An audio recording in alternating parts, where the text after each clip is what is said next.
Shalom, selamat pagi Pak Guru dan teman-teman.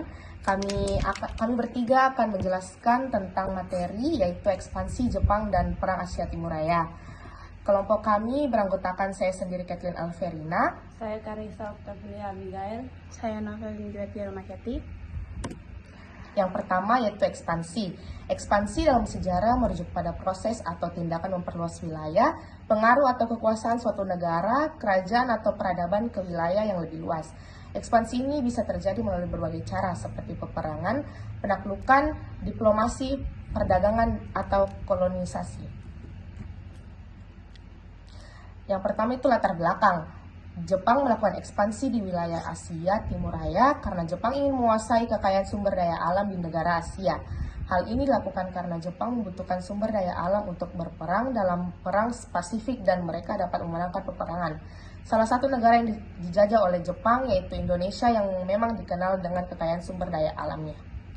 Yang berikutnya itu 4 hal yang melatar belakangi Jepang ke Nusantara. Yang pertama yaitu ingin menguasai Asia Timur Raya, yang kedua memperoleh kekayaan, dan yang ketiga kekuatan militer, dan keempat Nippon. Selanjutnya ada tujuan Jepang melakukan ekspansi ke wilayah Asia. Yang pertama yaitu Jepang mencari sumber daya dan wilayah pemasaran untuk industri Jepang. Yang kedua yaitu ledakan penduduk, karena ledakan penduduk itulah wilayah Jepang yang sempit mulai mengimigrasikan penduduknya.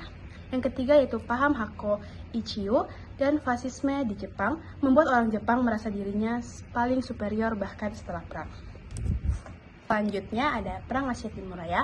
Perang Asia Timur Raya dimulai dengan invasi Jepang ke Manchuria pada tahun 1931 yang kemudian diikuti dengan invasi ke Tiongkok pada tahun 1937. Perang ini merupakan bagian dari rencana ekspansi Jepang untuk menguasai Asia Timur Raya.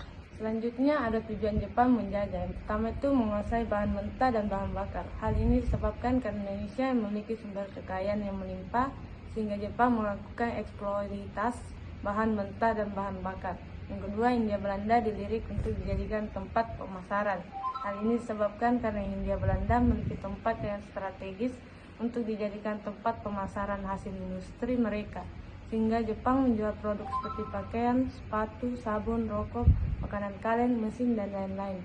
Yang ketiga itu orang-orang Hindia Belanda dijadikan buruh untuk kepentingan melawan sekutu. Jepang melakukan gerak 3A yaitu Nippon Pelindung Asia, Nippon Pemimpin Asia, Nippon Cahaya Asia. Propaganda ini bertujuan untuk menarik simpati rakyat Hindia Belanda untuk membantu Jepang sebagai sesama bangsa Asia. Akhir dari Perang Asia Timur Raya. Perang Asia Raya berakhir dengan kekalahan Jepang pada tahun 1945 setelah bom atom dijatuhkan di Hiroshima dan Nagasaki oleh Amerika Serikat. Kekalahan ini juga mengakhiri kependudukan Jepang di Asia, dan kemudian Indonesia memproklamasikan kemerdekaannya pada tanggal 17 Agustus 1945. Demikian penjelasan dari kelompok kami dengan materi ekspansi Jepang dan Perang Asia Timur Raya. Terima kasih.